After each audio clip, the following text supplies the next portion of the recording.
ყველას ეკახავთ იმად უძე და წარმოადგენთ იმიჯანელის სახელობის სამეცნიერო ინსტიტუტს და ძალიან მიხარია უკვე მეორე წელია რაც ჩვენმა ინსტიტუტმა დააფუძნა art დისკურსი რომლის რეალური მიზანი გახლავთ ინსტიტუტის კვლევარების მიერ იმ შედეგების გაზიარება საზოგადოებისთვის, რასაც ისინი თვეების თუ წლების განმავლობაში იკვლევენ, მუშაობენ და პირველი art დისკურსი როცა ჰქონდა, ფაქტობრივად მიეძღვნა ეს ჩვენი კვლევარების მიერ გამოცემული წიგნების პრეზენტაციას. და რა თქმა უნდა, ყველასთვის სასიხარულო იყო და რომ გადავთვალეთ რამდენი გამოცემის პრეზენტაცია გავაკეთეთ ერთბაშად 12 გამოცემა იყო. რა თქმა უნდა, ცალკეული კვლევარების წიგნები და გარდა ამისა ჩვენი ყოველწლიური კვლევური art კვლევები, სადაც ეს წლიური კვლევის შედეგები არის ასახული. მაგრამ რაც შეეხება art დისკურსს, ამისი მთავარი ჩვენი ყოველ შემთხვევაში სურვილი და მიზანი გახლავთ ის, რომ გქონდეს საშუალება ეს ყველაფერი გავიზიაროთ ჩვენ აუდიტორიას, გულისხმობ დაინტერესებულ საზოგადოებას, სტუდენტებს, სპეციალისტებს და კვლევები, რაზეც მე ვსაუბრობ, ეხება სახელოვნებო მეცნიერებებს. ეხება სულიად სხვადასხვა დარგს და მიმართულებას. იქნება ეს თეატროსნეობა, სახვითი ხელოვნება, კინო და ამ შემთხვევაში ქორეოლოგია. და კიდევ ერთი მიმართულება, რომელიც ჩვენ ინსტიტუტში ფაქტობრივად უფრო მეტად აი ქორეოლოგიის ხაზით გამოიკვეთ არის თარგმანები. ჩვენ გვქონდა ასევე ქალთან ხათუნა დამჯიძის მიერ შესრულებული თარგმანი წინა წელს და წელს მაქვს პატივი გახსნა ლევანდელი art დისკურსი, ასევე ფიქრობ მნიშვნელოვანი გამოცემა და ეს გამოცემა თარგმანი გახლავთ, რაზეც ახლა უკვე თვითონ ქალთან ხათუნა დამჯიძეს კვლევით ინსტიტუტის მეცნიერ თანამშრომელს, ქორეოლოგს, ხელოვნებაცოდნების დოქტორს, თხოვს უფრო მეტი გაგვიზიაროს ამ გამოცემის შესახებ.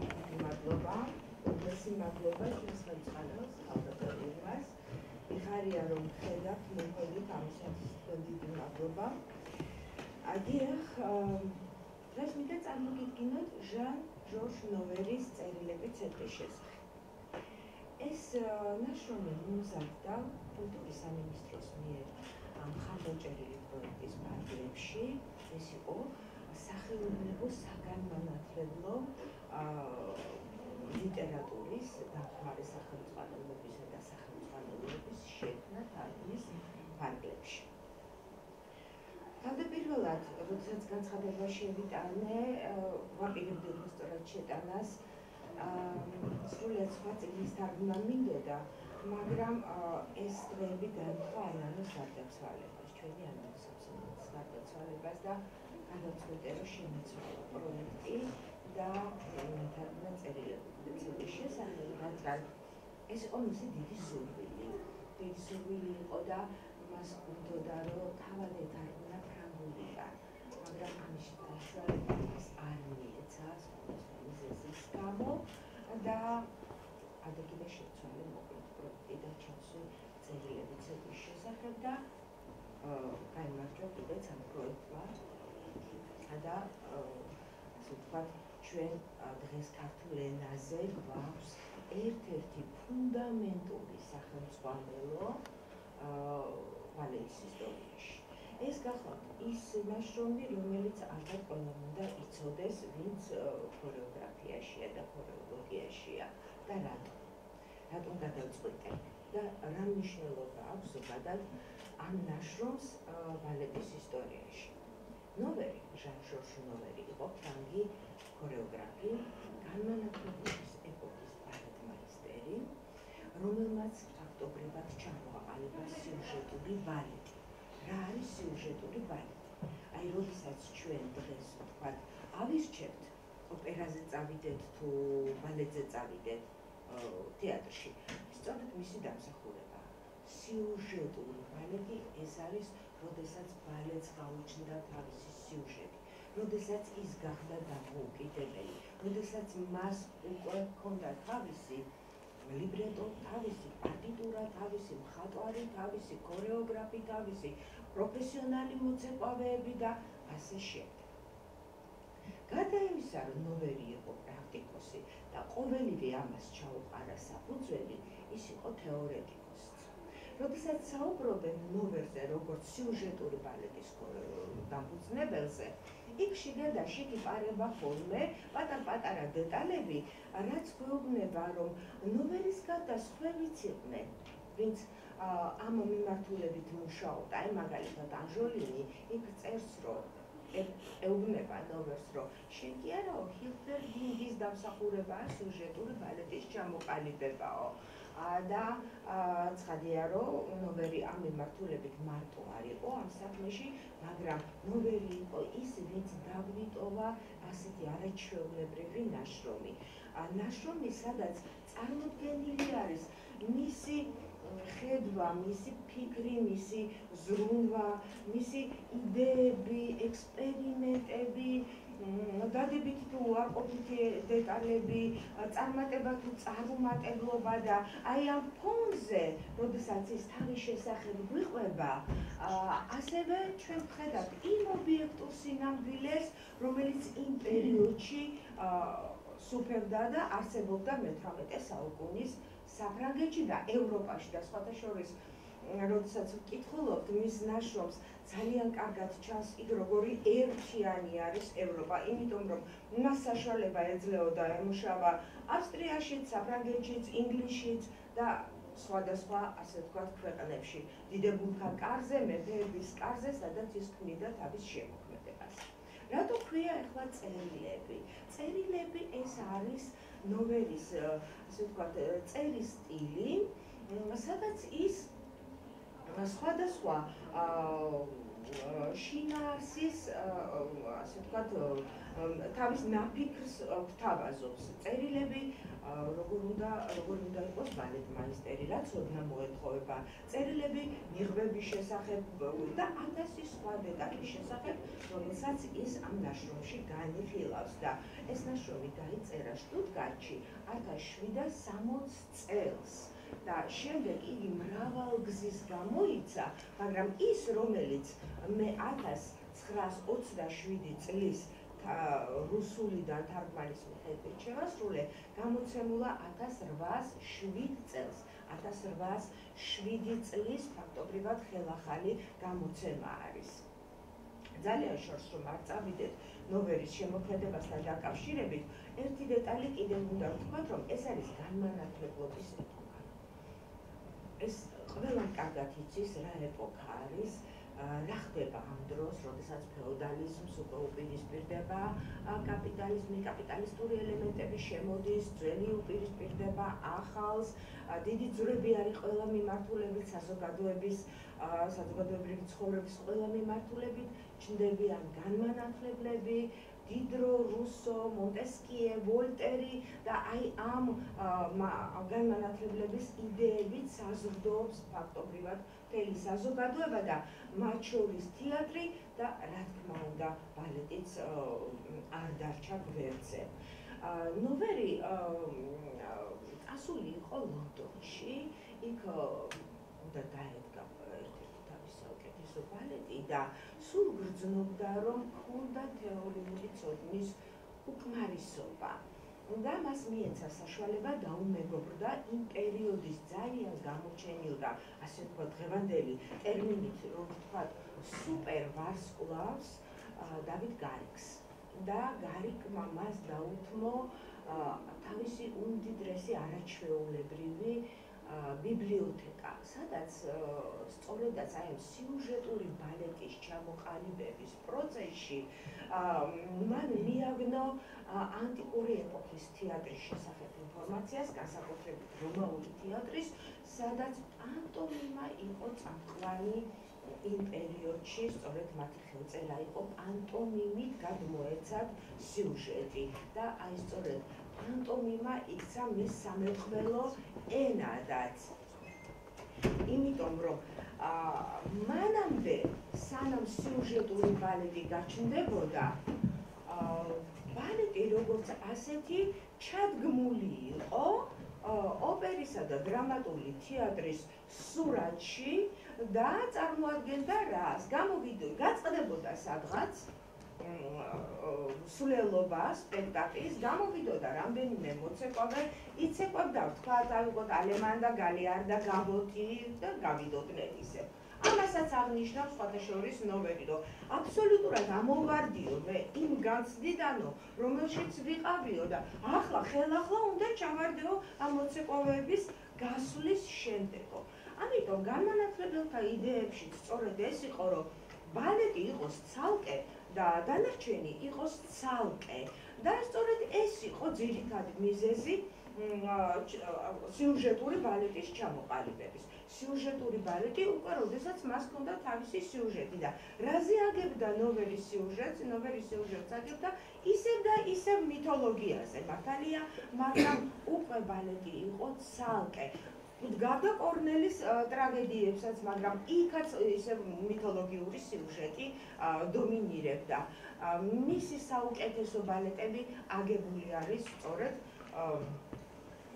მითოლოგიურ სიუჟეტზე და ძალიან გონება მახვილი ადამიანი ყოფილა, როგორც ჩანს ეს ნოველი, იმიტომ რომ მან გადაწყვიტა, რომ ეთანამშრომლა კომპოზიტორთან, ეთანამშრომლა მხატვართან, სცენის ასე ვთქვათ მუშებთანაც კი, იმიტომ რომ ეს სრული კომპლექსი, ორგანიზმი მოითხოვდა ერთიანობას.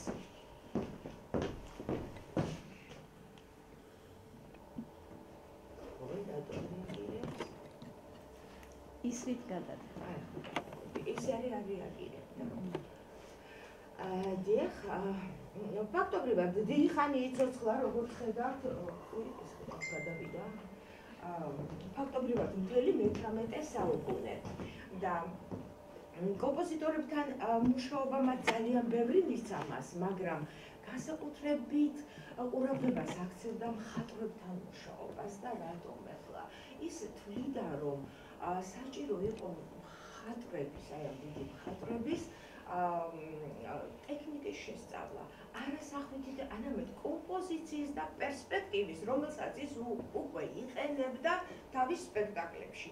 აი მაგალითად, როდესაც უნდოდა ვთქვათ, რომ ჯარი ყოფილიყო და კიდე იქ სხვა პერსონაჟები იყვნენ. ჯარს ქმნიდა პატარა, უფრო პატარა, ასე ვთქვათ, დაბალი და პატარა ბავშვების ასაკის ადამიანებისაგან. იმიტომ რომ ახლოს პერსპექტივაში ისინი უფრო დიდები ჩანდნენ და უკან კიდევ მაღალი ადამიანი უკვე რაღაცა თანასწორობასთან ჰქონდა, ასე ვთქვათ, წარმოდგენილი.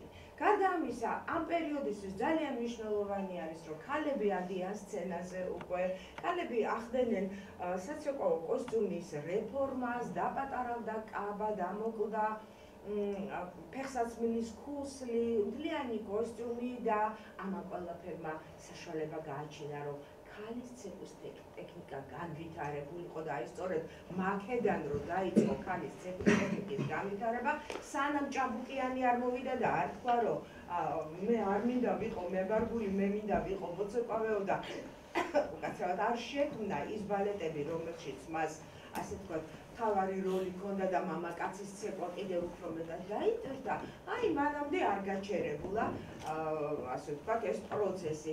გარდა ამისა, ძალიან მნიშვნელოვანი იყო და ნოველიც აღნიშნავს, რომ ნიღბები რა საჭირო არისო.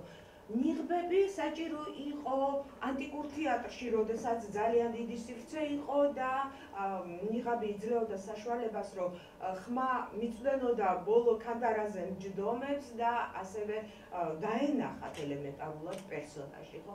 ამიტომ ის ართია. ძალიან მნიშვნელოვანია ასევე ნოველის გადაწყვეტილება, თუმცა იმასაც ამბობს, რომ ძალიან რთული იყო უკვე დაკანონებულთან, უკვე ფესვგამდგართან ბრძოლა და ეს მდგომარეობდა ისტორიული და ეთნოგრაფიული სიმართლის დამკვიდრებაში სცენაზე. რატომ მაგალითად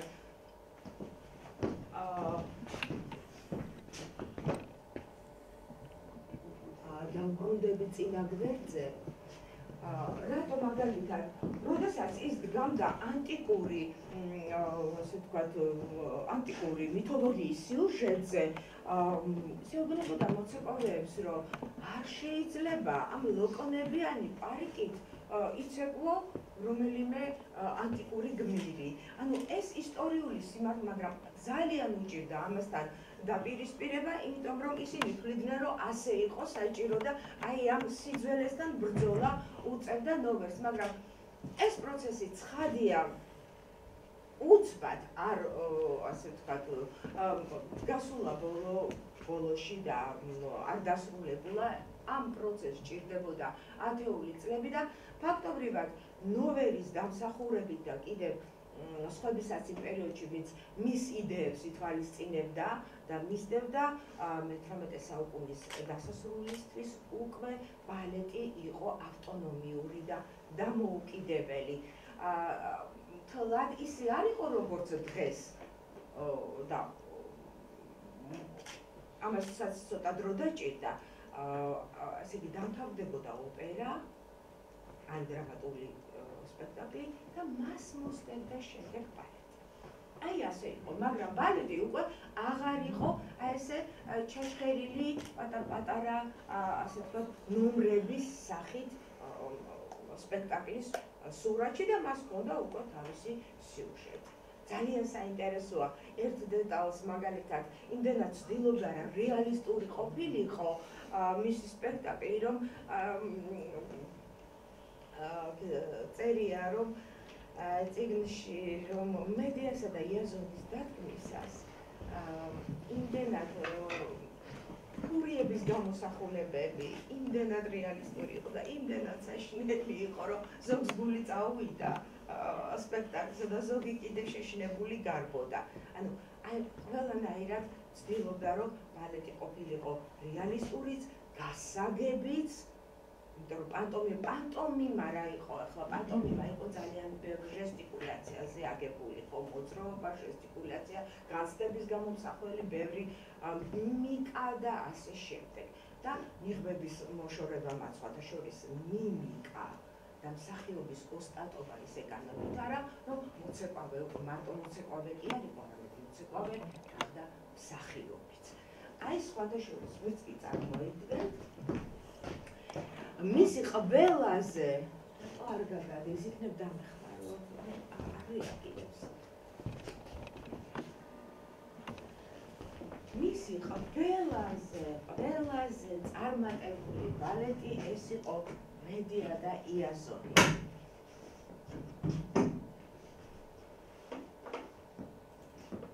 პირველი გვერდი მინდა.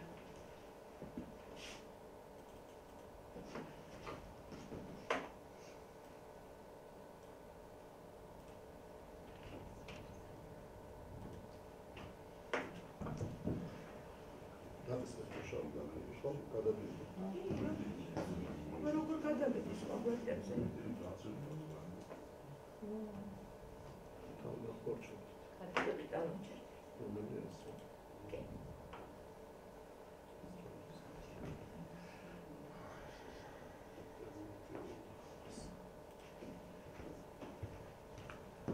კარგით იყოს ნაში შემოვაბრუნებ და მე არა ჩანს. წავიდა ხო. აი ეს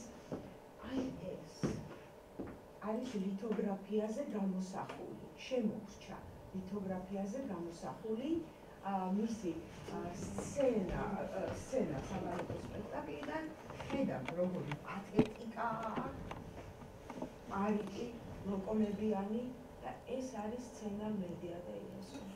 ხოდა ძალიან გაგხვდებით, ხო? ეს არის სცენა მედეა და იაზონიდან. აქაც ჩვენება მინდოდა.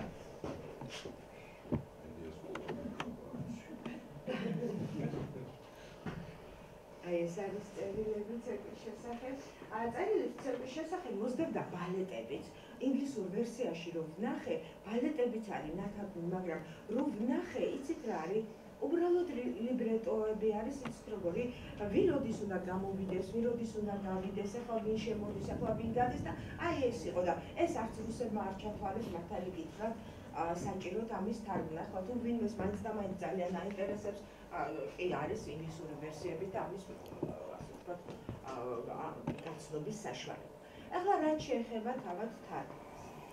თარგმანი, რომელიც თქვენს წინაშე წარმოვადგინე, აი ეს არის სრული საფრთხებით ორკესტრიზის და აქეთ კიდე ერთი პერსონაჟია და აი ასეთი არის სცენოგრაფიაც და ლითოგრაფიამ შემოინახა. ეს თარგმანი განახორციელე 1927 წლის აკადემია, გამომცემლობა აკადემიას მიერ ნათარგმნი რუსულენოვანი წიგნიდან. ახლა რატო? როდესაც ორიგინალიდან თარგმნი, რა თქმა უნდა, ძალიან კარგია, მაგრამ სავარაუდოდ ეს იქნებოდა ურთულესი, ფრანგულიც არ ვიცი და მეორადი ენიდან, ინგლისურიდან იქნებოდა თუ რუსულიდან. ჩემთვის ამას მნიშვნელობა არ ჰქონდა, მით უმეტეს რომ ძალიან კარგი თარგმანი არის შესრულებული იმ თვალსაზრისით, რომ აკადემია, გამომცემლობა და აკადემიაში თავმოყრილი ხელოვნებაცოდნეები, ისტორიკოსები იმ დროინდელ პეტერბურგში იყვნენ მართლა თვალსაჩინო და ამ წიგნს წინ უძღვის თეატრმცოდნე, ხელოვნებაცოდნე სოლერტინსკის წინა სიტყვაობა, საკმაოდ მოცულობითი, აი ამ ფორმატით ახლა რაც ჩვენ გვაქვს 35 გვერდი გამოვიდა და ფაქტობრივად ეს არის წიგნი წიგნში. მთელი ნოველის მთელი შემოქმედება ყველაფერს აქცევს ყურადღებას, განიხილავს მისი წერის სტილსაც კი. აი ეს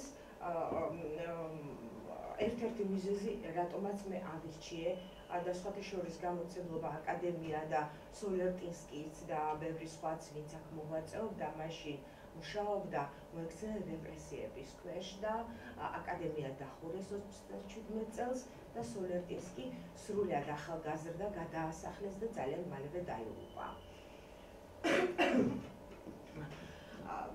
მიზეზი კიდევ რის გამოც ეს წიგნით თარგმნე, ეს არის რომ ყველა თავს აქვს თავისი სახელწოდება, რის შესახებ არის.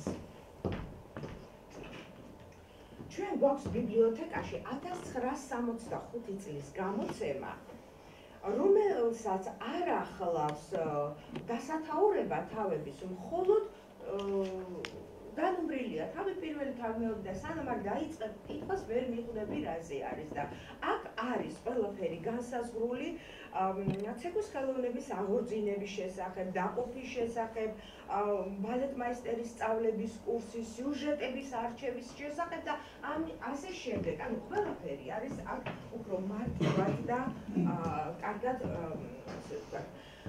გარდა ამისა, ამ ვერსიის, ასე ვთქვათ, უპირატესობა მდგომარეობს იმაშიც, რომ არ მომეცა საშუალება ორიგინალში. მე ნახა ეს სურათები, არ არის ინტერნეტში, მაგრამ თვითონ ამ ვერსიას ახლავს მხატვარ ბუკეს სურათები. ანუ ის მხატვარი არის, რომელთანაც ერთად ნოვერი მუშაობდა და მის აზრებს იზიარებდა და ერთად წყვეტდნენ სპექტაკლის, ასე ვთქვათ, მხატვრულ გაფორმებას. და აი ეს არ მინდოდა რომ დაკარგულიყო. აი ეს მაგალითად, ესენი არის ბუკეს მიერ შესრულებული მედეა და იაზონის ლიბრეტოს თავფურცელი, ეს არის ფსიქია და ამურის თავფურცელი, ესენი მინდოდა მაინც რომ შემენარჩუნებინა, მართალია თლად ისე არ გამოვიდა როგორც მინდოდა, იმიტომ რომ მოგეხსენებათ რომ ძველია, უფერულია და რამდენადაც შეძლო ეკა მაინც დაამუშავა, მაგრამ მაინც ჩავდეთ წიგნში. აი ეს არის გრაციას კოსტიუმი, ეს ასეთი ალეგორიული მოჩვენების კოსტიუმი და ასე შემდეგ. და თავად ბოკეთს, როდესაც ვეძებე ინტერნეტში, არც იქ არ არის თქვენ წარმოიდგინეთ ხელმისაწვდომი. აი ეს არის ჯუჯაფალის კოსტიუმი, ორფეოსი და ევრიდიკე, თავფურცელი. და აი ეს ორი მოვიწიე მხოლოდ ინტერნეტში, რაც იყო ბოკეს მიერ შესრულებული რამდენიმე კოსტიუმის ილუსტრაცია. და ეს უბრალოდ თქვენთვის წარმოვადგინე, ეს წიგნში არ შესულა. დიახ, და გარდა ამისა მინდოდა მეთქვა რომ წიგნი რომელიც ასე ვთქვათ საბოლოოდ ჩამოყალიბდა იმათთვის ვინც უფრო სტუდენტებისთვის თქვენ ნახავთ რომ დანომრილი არის ტექსტში და ეს ნუმერაცია არის სკოლიოს განმარტებები, რომელიც კიდევ ცალკე არის მოცემული უკან, თავების მიხედვით. ამის გარდა განმარტებები მოცემული არის თვითონ ტექსტშიც, ოღონდ ვარსკვლავებით არის აღნიშნული. და აი ამას კიდევ მე დავუმატე ჩემი განმარტებები, ზოგიერთი პერსონაჟის იქნება თუ საგნის იქნება თუ მოვლენის იქნება, რომ სტუდენტებისათვის კიდევ უფრო მეტად გასაგები ყოფილიყო, რადგან კიდე დამატებით არ მოუწიოთ ძებნა და ასე ვთქვათ სიცხადის შეტანა იმ ტექსტში და არ დარჩეს რაიმე ბუნდოვანება ამასთან დაკავშირებით. თავად ეს ვერსია, რომელიც აი სურათებით არის, ეს არის პოლონეთის მეფისათვის გაგზავნილი მისი წერილების ერთ-ერთი, ასე ვთქვათ, ვერსია. წერილებს რო გამოსცემდა, სხვათა შორის ზოგში რაღაცას დაამატებდა, ზოგში რაღაცას გამოაკლებდა და აი ეს არის პოლონეთის მიმართ, სადაც ეს უხსნის ამ წერილებით რა არის ბალეტი, მისი დადებითი და უარყოფითი მხარეები, როგორი უნდა იყოს, ასე შემდეგ. ურთავს ბოკეს სურათებსაც, სხვათა შორის აქ ძალიან ცოტა არის წიგნში მოცემული, რაღაც 400-მდე სურათი ყოფილა, თუ უფრო მეტი კიდე და ეს რო იყოს ხელმისაწვდომი ძალიან კარგი იქნებოდა და გარდა ამისა, ეს მიზანი ამის ის იყო, რომ პოლონეთის მეფეს ის მიეწვია სამუშაოდ, სადაც მას ექნებოდა შესაძლებლობა თავისი ბალეტები განეხორციელებინა. აი ეს არის სულ, თუ შეკითხვები გაქვთ დამისვით, არ მინდოდა ლექციას დამსგავსებოდა, მაგრამ მაინც მინდოდა რომ მომეწოდებინათ თქვენთვის ინფორმაცია, რამდენად მნიშვნელოვანი არის ნოვერი თავისი შემოქმედებით, თავისი წიგნით, რომ არა ნოვერის წერილები ცეკვის შესახებ, ჩვენ ალბათ ძალიან ბევრი რამ იმ ეპოქის საბალეტო ხელოვნების შესახებ არ გვეცოდინებოდა, იმიტომ რომ შეიძლება სხვები იყვნენ პრაქტიკოსებიც, მაგრამ მათ არ დაუწერიათ ასეთი ტირაჟი რამდენი არის წიგნის? ტირაჟი 200. და გადანაწილდა უკვე ბიბლიოთეკებში? ნაწილობრივ გადანაწილდა, ნაწილობრივ გამზადებულია და ელოდება კულტურის სამინისტრომ წაიღო თავისი წილი, ხელშეკრულებით გათვალისწინებული საჯარო ბიბლიოთეკამაც წაიღო თავისი წილი და გამირჩევნიც გადანაწილდება. და ბოლოს მინდა გითხრათ, რომ წიგნზე ვიმუშავეთ ფორს მაჟორულ სიტუაციაში, ყველამ, როგორც მე. ასევე, კარგი იქნებოდა, რომ მანანა სანადირაძე ყოფილიყო ჩვენი კორექტორი, რომელიც პირველი შეეჯახა თარგმანს და 2 გზის გაუკეთა კორექტირება, ეკა ოქროპირიძე, რომელმაც ასევე არ ვიცი როგორ ვამუშავე, რომ იქამდე მოსულიყავი და რედაქტორი გახლავთ ქალბატონი ეკა, რომელმაც ასევე ძალიან სკრუპულოზურად ითავა წიგნის რედაქტირება და მინდა ყველას მადლობა უთხრა ამისათვის, ეს იყო აი გუნდური მუშაობის ძალიან კარგი მაგალითი და მადლობა.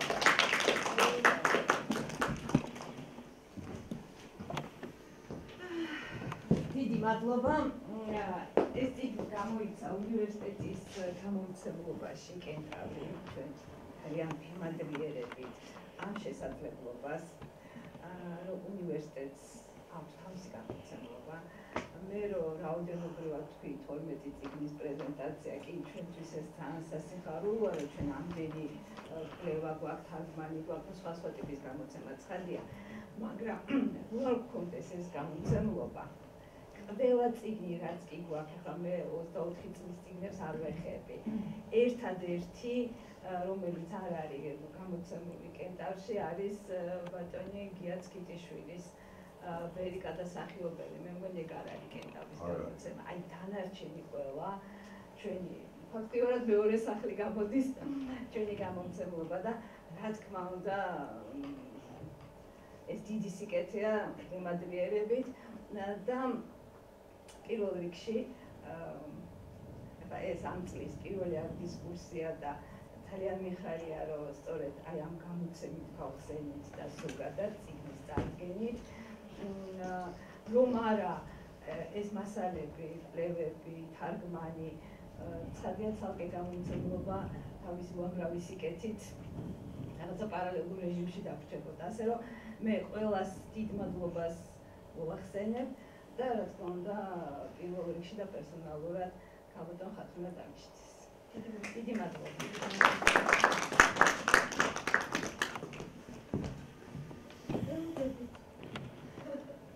დილო წავ? დიდი მადლობა. მოგესალმებით. ეკატერინე გერმიაშვილი, უცხო სტუდენტებისთვის კარგი ცნობი. ქორეოლოგი, ქორეოგრაფი, ხელოვნებათმცოდნეობის დოქტორი. როგორც ხათუნა აღნიშნა, წიგნის რედაქტორი გახდით, ძალიან საინტერესო იყო ამ არაჩვეულებრივი ადამიანის ნააზრევზე მუშაობა, თუმცა ჩვენ გარკვეული შეხება უნივერსიტეტში ნოვერთან გქონია. ეს იყო ცალკეული სტატიების თარგმნა წერილებიდან, რომელიც თქვა კონკრეტულად გარკვეული სალექციო კურსისთვის სჭირდებოდა სადაზმო ხელოვნებაში, ისევე როგორც ქორეოლოგიაში ანანოს დროს და ანანო ხშირად მუშაობდა ხოლმე გამეთანხმებით სტუდენტებთან ნოვერზე.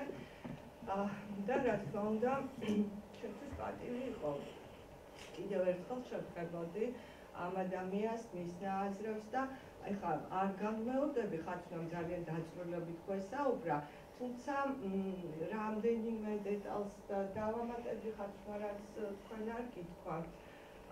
საინტერესო არის რა, ნახეთ, ანუ იმ ძველ ნაშრომში, ანუ დედაში უფრო სწორად, რომელიც ნოვერს ჰქონდა გამოცემული ფრანგულ ენაზე, ერთი ძალიან საინტერესო წერილია, ეს გახლავთ მოცეკვავის ანატომიაზე, რომელიც სამწუხაროდ ამ რუსულ ვერსიებში არ არის, ხათუნამ ეს თქვა უკვე. და სამომავლოდ თუ იქნება ხელახალი გამოცემა ნაშრომის, კარგი იქნება, ეს ანატომიური არსი მხოლოდ ადამიანის ესეც ცალკე განყენებულად არ არის, ის არის მოცეკვავისთვის მოძრაობის პროცესში, როგორ მუშაობს სხეული, სუნთები, ჩონჩხი, აგებულება და ასე შემდეგ. და კიდევ ერთ დეტალს დავამატებ, თვითონ როგორც მკვლევარებმა კვლევის დროს აღმოაჩინეს, ძალიან კარგად იცნობს ნოვერი იკიანის ამოსატევის როგორც მახსოვს, ეს გახლავთ ცეკვის შესახებ ასეთი დიალოგი აქვს მას და ნახეს ძალიან ბევრი მასალა, რომელსაც ის ეყრდნობა, თუნდაც ის როგორი უნდა იყოს ქორეოგრაფია, რაც ოდნა უნდა ქონდეს. ანუ რა უნდა იცოდეს გეომეტრია, მათემატიკა და ასე შემდეგ, ფიზიკა და სხვადასხვა მეცნიერებები და ასევე ანატომიის შესახებაც არის რაღაცა გარკვეული მსგავსებები. როგორც ჩანს, ფუნდამენტურად ეყრდნობა ის მის ნაშრომს და ძალიან კარგად იცნობს. ეს თავისთავად საინტერესოა, კიდევ ერთხელ, კიდევ უფრო ღრმა ფესვებში გადავყავართ ამ ყველაფერს, ხო? მეორე საუკუნის ავტორი გახლავთ ბერძენი ორატორი.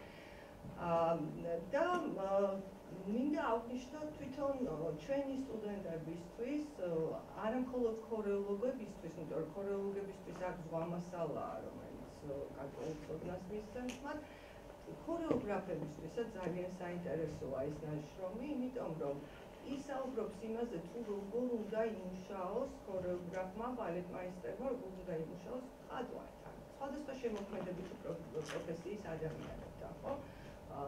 კომპოზიტორთან, როგორ უნდა მიაქციოს ყურადღება დადგმის ხერხებს და მოკლედ ძალიან საინტერესო ნაშრომი და გირჩევთ, რომ აუცილებლად თქვენს კოლეგებს, თქვენს მეგობრებს გააგებინოთ ნაშრომის შესახებ, იმიტომ რომ ქართულ ენაზე ამის ფუფუნება ჯერ არ ჰქონია. მადლობა ხათუნა კიდევ ერთხელ, მადლობა თქვენს ინსტიტუტს პირველ რიგში, იმიტომ რომ ძალიან სასიკეთო საქმეს აკეთებთ ნამდვილად და წარმატებებს ვისურვებთ. დიდი მადლობა. ერთი რაღაც დამავიწყდა, დავახსენებ სტუდენტებს, ნოვერი ყველას კარგად გახსოვთ, ეს არის ადამიანი, რომელმაც დააფუძნა ტერმინი ქორეოგრაფია. ჟან-ჟორ ნოველის დაბადების დღეზე აღნიშნავს ხო, 27 აპრილს არისო, მაგრამ მე უფრო ცნობილება მგონია, იმიტომ რომ 27-ია დაბადებული თვითონ. და 27-დან იუნესკომ გამოაცხადა მის დაბადების დღეს 29 აპრილი, მაგრამ ერთ გამოცემაში წერია რომ 27 აპრილს არისო დაბადებული. იუნესკომ სწორედ მის დაბადების დღეს დაუხია ეს ქორეოგრაფია იცით რომ დაარქვა იმ ფუნდამენტურ ნაშრომს, რომელიც არის გრაფიკული სიმბოლოებით სამეთყველო ენა მოძრაობის ესე ვთქვათ ჩაწერილი ხო სანოტო მასალა ეგრეთ წოდება. ხალხი ანანა ხშირად ახსენებდა მას ყველა ლექციას. სწორად თქვა თავდადმა ეკამ რომ ანატომიის შესახებ ამოღებულია ჩვენ არ ჩავთვალეთო საჭიროთო ამ გამოცემაში რედაქტორი ამბობს რომ ჩვენ არ ჩავთვალეთო საჭიროთო და ეგეც ამოიღეს და ამოუღიათ ასევე წერილები თეატრების შესახებ, თეატრების აგებულების შესახებ. ისტორია კი არა, თეატრის ესე იგი, თეატრი ხო ტექნიკურადაც მოწყობილი იყო. სცენა ალბათ. სასცენო ტექნოლოგიებზე ალბათ. კონსტრუქცია თეატრის რამდენად უწყობდა ხელს ის ტექნიკური შესაძლებლობები იმის განხორციელებას, იმიტომ რომ იქ ზოგი დაფრინავდა, მაგრამ დაფრინავდა იქ რაღაცა ეტლზე შემომჯდარი და ასე შემდეგ და ალბათ ამაზედაც წერდა. იმიტომ რომ სავარაუდოდ ის იყო ჩემთვისაც ნამდვილად ძალიან საინტერესო იქნებოდა, იმიტომ რომ ამ დეტალს ძალიან დიდი მნიშვნელობა აქვს განხორციელებისათვის, ესაც შედის მაგრამ უფრო ეს შექონდა ტექნიკური ჩვენ რასაც დღეს ვეძახით ტექნიკური ან სცენის ტექნიკური პერსონალი, აი იქ შედიოდა ეს დეტალი და მართლაც ასე ვთქვათ, დიახ, კი ბატონო, სწორია და კანტონიკას ვიტყვი რომ ანტიკურში სამოსარატელი და ყველა ვიგულისმე და მაგასთან დაკავშირებით მე კიდე გეტყვით რაღაცას. მაგის თარგმანიც ხო გვაქვს ძლევები. ხო, არ უნდა და ეკას არ უნდა ხავს ეთყობა ჩვენ ვთარგმნეთ. კი, სამოსატელი გვაქვს. და მაგლა არის ეს დამთხოვა, ხალხა შენ ორივეს იცნო. მალინინი იყო მკვლევარი, რომელიც ამბობს, რომ ძალიან ბევრი დამთხოვაა კონკრეტულ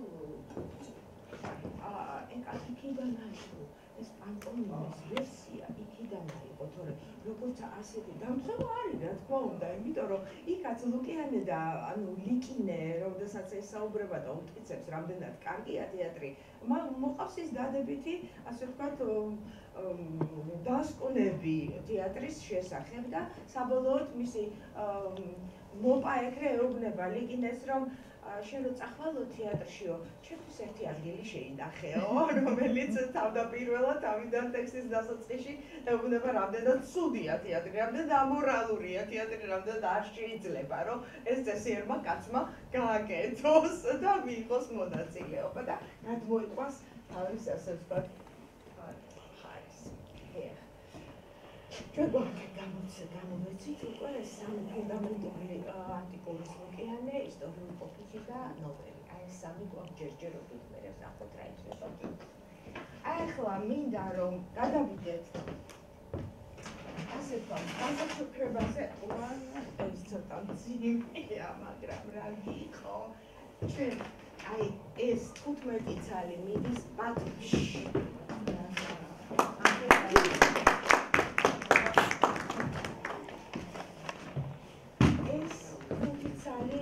რამდენობაზე არ შევთანხმებულა, მაგრამ მეგონი საკმარისი იქნება ზაქარიაძის სახელობის კოლეჯში.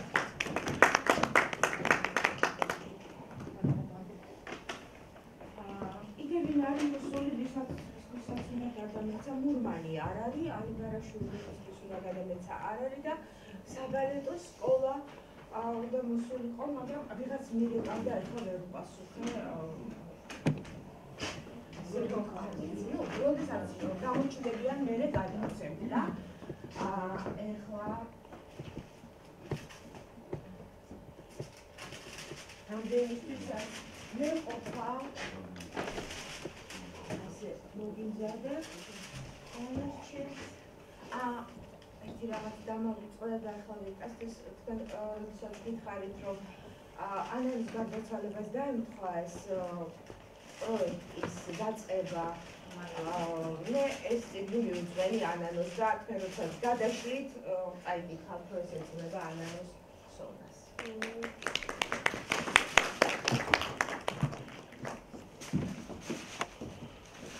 და ძალიან გული მტკივა, რომ ანანო ახლა არ გვესწრება, რომ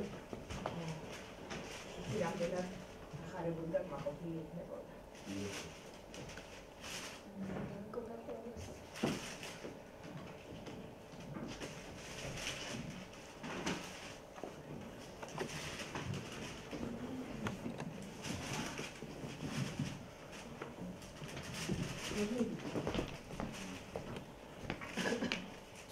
თათუნა ეს ციგნები მსურველების არის.